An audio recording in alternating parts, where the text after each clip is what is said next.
¿Qué tal, mis queridos amigos de los audios Crecer? Les saluda como siempre, les saluda el psicólogo Humberto del Castillo Drago. En esta ocasión, para hablar del miedo y de la ansiedad. ¿Cuál es la diferencia entre el miedo y la ansiedad? Les cuento que hemos estado hablando de las distintas distorsiones de la afectividad, ¿no? Hemos hablado de las heridas afectivas rápidamente, aunque hemos hecho algunos audios sobre eso, y seguiremos haciendo. Hablamos también de la inestabilidad afectiva, de la dependencia emocional. Estos tres puntos y la introducción a las distorsiones afectivas las hicimos en un solo audio. Ahora vamos a hablar del miedo y la ansiedad. Eso está en el acápite número 3 del libro Afectividad y Sexualidad en la Vida Cotidiana, que dice las distorsiones de la afectividad y recursos para crecer en la madurez afectiva. Entonces, es muy importante, querido amigo, distinguir ambos conceptos, distinguir el miedo y la ansiedad. No son las mismas cosas, no es lo mismo, parecido sí, pero... Entonces, para que tú crezcas en tu reconciliación personal, para que tú crezcas en la virtud y en conocimiento personal, es muy importante distinguir que el miedo como la tristeza, eso, vamos a hacer un audio también sobre la diferencia entre la tristeza y la depresión, es una emoción primaria. El miedo es una emoción primaria, es un temor específico, concreto, determinado y objetivo ante algo que de alguna manera viene de afuera, de fuera de uno, aproxima, trayendo inquietudes y alarma.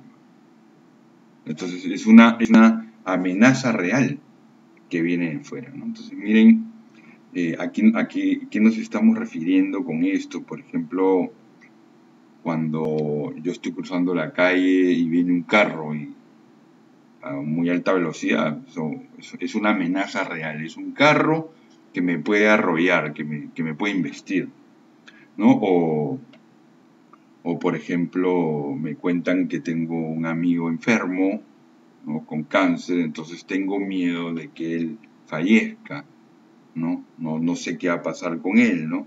O cuando yo estoy caminando por la calle y sale un perro y me comienza a ladrar.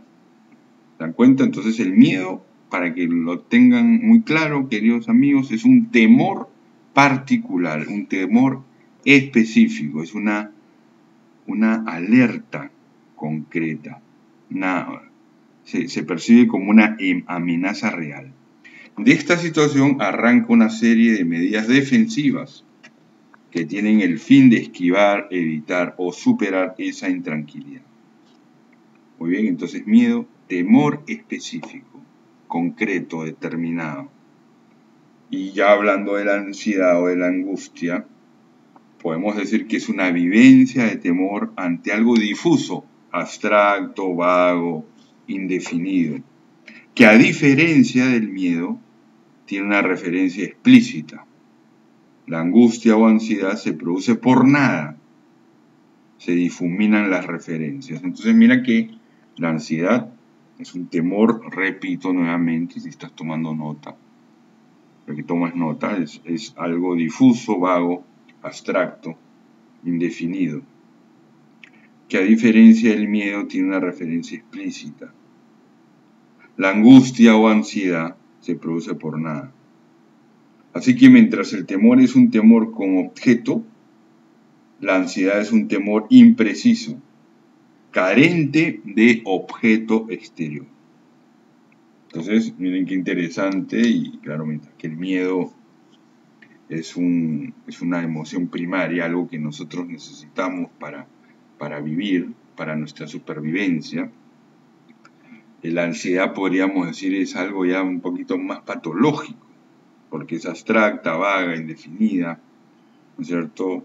Es un miedo a nada, ¿no? Entonces, qué interesante. Y en el libro Afectividad y Sexualidad en la Vida Cotidiana, nosotros ponemos un cuadro donde se hace la diferencia entre miedo y ansiedad, ¿no? El miedo se activa ante un evento real que indica amenaza contra, por ejemplo, la integridad física del sujeto o ante estímulos preparados, la altura, oscuridad, insectos, sangre. Mientras que la ansiedad es disparada por diferentes estímulos que no representan una amenaza real, son estímulos distorsionados que les da un significado de peligrosidad. Es como decir que hay una sobrevaloración del peligro, ¿no? El miedo se presenta una expresión facial característica que indica a los demás que existe un peligro en el miedo. En la ansiedad o angustia, bueno, es parecida esas expresiones faciales, ¿no? Ante el miedo, la persona puede presentar 3 comportamientos automáticos e involuntarios: lucha, huida o inhibición con el fin de retirar la situación amenazante, ¿no? Entonces miren qué interesante.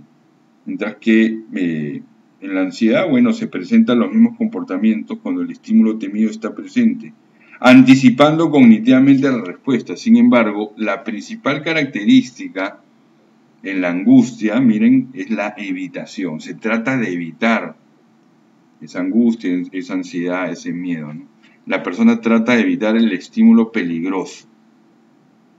En el miedo existe activación fisiológica, sudoración, taquicardia, temblor, ¿no?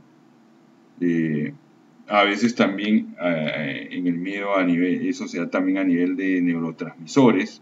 Se encuentra un incremento de adrenalina y noradrenalina, ¿no? Entonces, en la angustia efectivamente también hay una activación fisiológica, hay un aumento de los neurotransmisores, pero generalmente las personas tienen estrategias de evitación que les permiten no volver a enfrentarse al estímulo y de esta manera mantener la sobrevaloración peligrosa. En el miedo, las personas pueden desarrollar habilidades de enfrentamiento para cuando vuelva a ocurrir el evento, ¿no? La ansiedad o la angustia más bien es bastante duradera, puede durar años, meses, días y restringir varias actividades de la persona. Hay que decir que el miedo es una emoción más corta en el tiempo, 1 o 2 horas, mientras el estímulo amenazante está presente. Si el estímulo se presenta durante mucho tiempo, se da la habituación, disminución de la sensación de miedo, ¿no? En la angustia, en la ansiedad, la persona no se habitúa y eso le genera muchos malestares, mucho malestar, porque además hay una serie de malestares físicos, ¿no? Entonces miren qué importante es que tú vayas al psicólogo clínico si estás sintiendo mucho miedo, si ese miedo se va convirtiendo ya en una angustia o una ansiedad, ¿no? Es importante asistir a un psicólogo clínico para que realice un adecuado diagnóstico, defina los objetivos terapéuticos y establezca las estrategias de intervención si amerita el caso. Inclusive a veces podría ameritar el caso de ir a un psiquiatra. No tengamos miedo de ir al psicólogo. No tengamos miedo de ir al psicólogo, busquemos un buen psicólogo, un psicólogo de nuestra confianza, un psicólogo recomendado para que él nos ayude, nos colabore, porque esto se nos puede volver algo patológico. Nótese que en la clasificación de trastornos de ansiedad, según el DSM-5, existen varios trastornos de ansiedad. Trastorno de ansiedad por separación, mutismo selectivo, fobia selectiva, trastorno de ansiedad social, trastorno de pánico, trastorno de ansiedad generalizada y trastorno de ansiedad debido a otra afección médica, entre otros. Es un tema complejo, querido amigo. Hemos querido hacer una introducción para que tú entiendas un poquito más, te ubiques y veas qué tipo de ayuda necesitas. No hay que tenerle miedo de ir al psicólogo. Algunos dicen, bueno, yo no voy al psicólogo porque no estoy loco, entonces esperan estar muy mal para recién poder ir al psicólogo. No, hay que acudir a él para que con él hagamos un diagnóstico y comencemos a avanzar en el amplio desarrollo personal que todos estamos invitados a tener. Muy bien, mi querido amigo, te mando un fuerte abrazo y concluimos recordándote que el arete es la reconciliación de las facultades del ser humano. Hasta la próxima.